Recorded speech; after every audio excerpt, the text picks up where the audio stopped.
Hello everyone, Shoebox Legends here. Thanks for joining me today.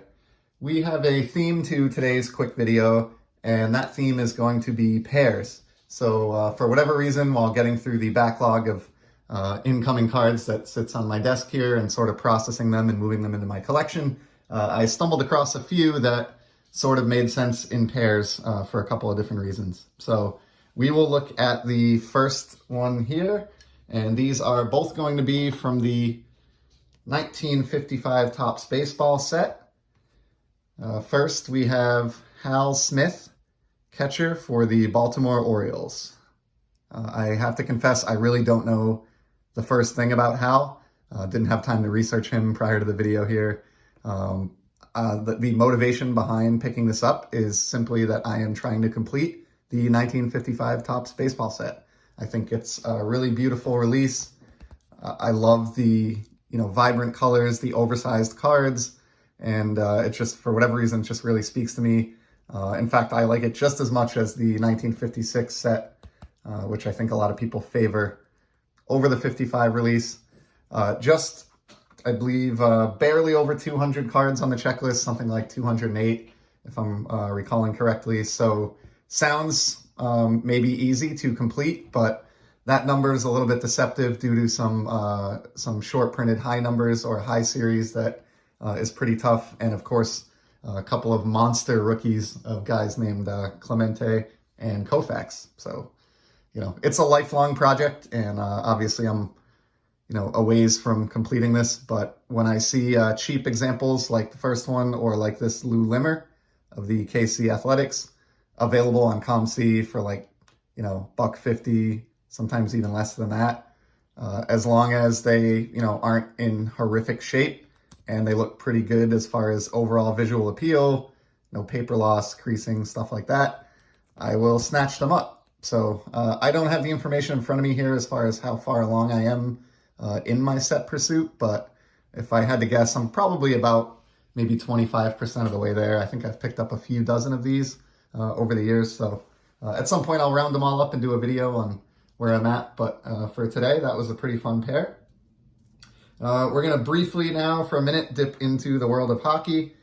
So the next pair is one of the most remembered cards of my youth, I guess, for lack of a better term, on the hockey front. A card that I really loved as a kid, and someone who ended up having an amazing career and becoming a Hall of Famer, the great Teemu Selanne. This is, of course, his 1992-93 Fleer Ultra rookie card. Even if you're not a hockey card collector, you are probably familiar with this design, as Fleer Ultra basically utilized a very similar design that year across all the sports for which they created the Ultra set. So these have some of my favorite card backs of all time. Just really, really enjoy the amount of detail and effort that was put into the reverse of the card.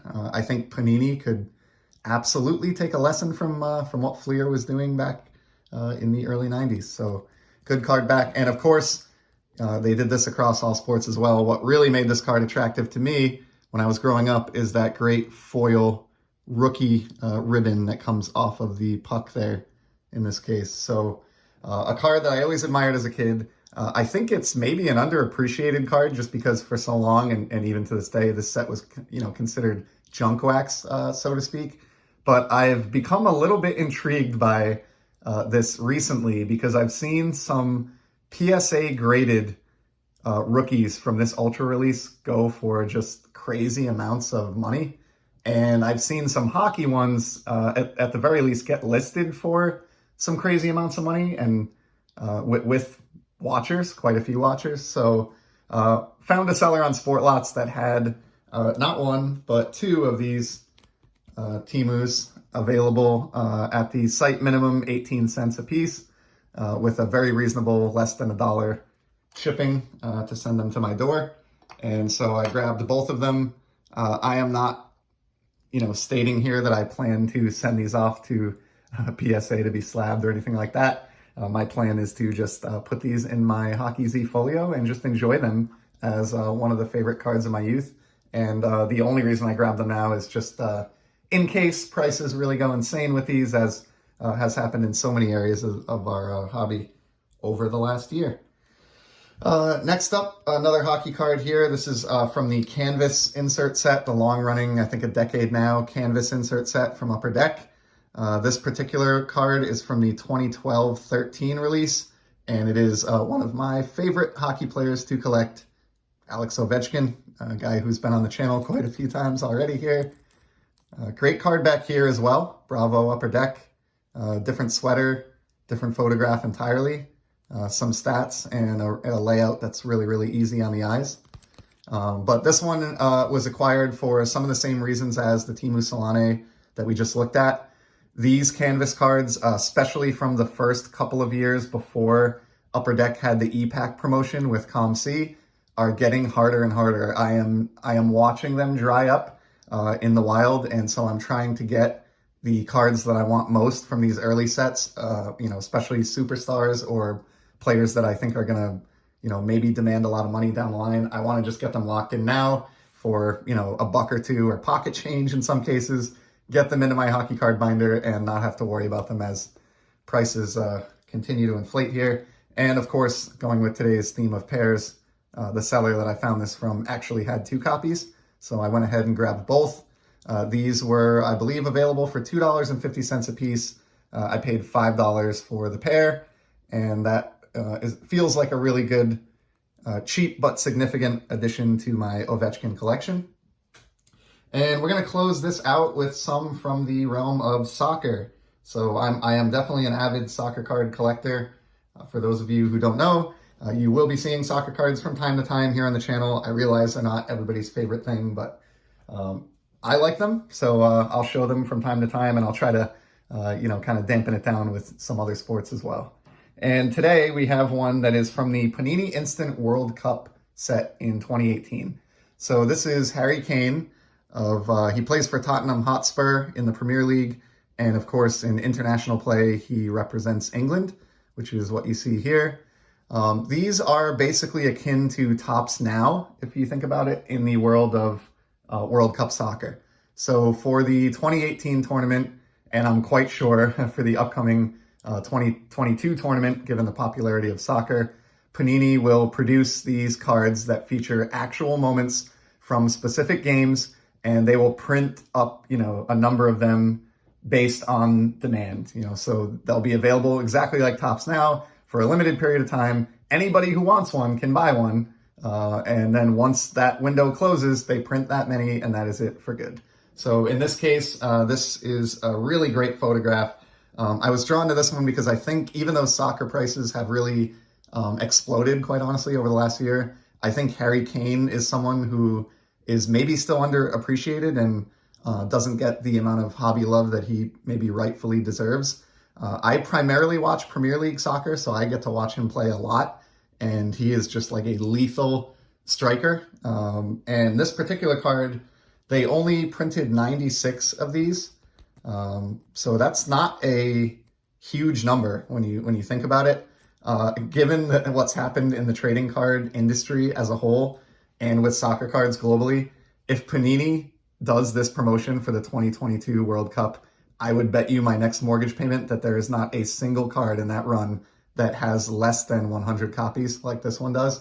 And so I've been trying to just scoop up some of these from the last, 2018 World Cup, because I expect excitement and anticipation in soccer to continue building between now and next summer's event, especially with the Euros coming up, and then of course the World Cup in 2022. And to coincide with to enforce the themes of pairs for today, I obviously grabbed 2 of that Kane card. And the last card for today is another soccer one. This is from the Champions League, and I thought it made sense to pair it with the Kane for a couple of reasons. One, it actually is a Topps Now card, like we just talked about. So they produce Topps Now actual physical cards for the Champions League. And this one, of course, represents his infamous hat trick, Kylian Mbappe's hat trick from, I think maybe about a month back now, against Barcelona and Leo Messi. So that was an event that was, widely recognized throughout the soccer community and really created a lot of buzz for Mbappe, producing like that at the top, league in Europe at that level, and against one of the, all-time greats in Messi and his team, really sort of just caused a spike temporarily in Mbappe's popularity and card values. I don't think this is a card that's ever going to be worth a lot of money. That's not why I bought it. I just bought it because it was a moment that I will remember as a soccer fan, and I thought it was kind of cool to have it commemorated on cardboard with a really nice photograph like this. So if you do collect soccer, you know that picking up Mbappe cards is a very expensive endeavor typically. But in this case, I think this card costs less than $7 shipped to my door with free shipping. And finally, as you probably would predict at this point in the video, it's included in today's video because I also picked up 2 copies of that card.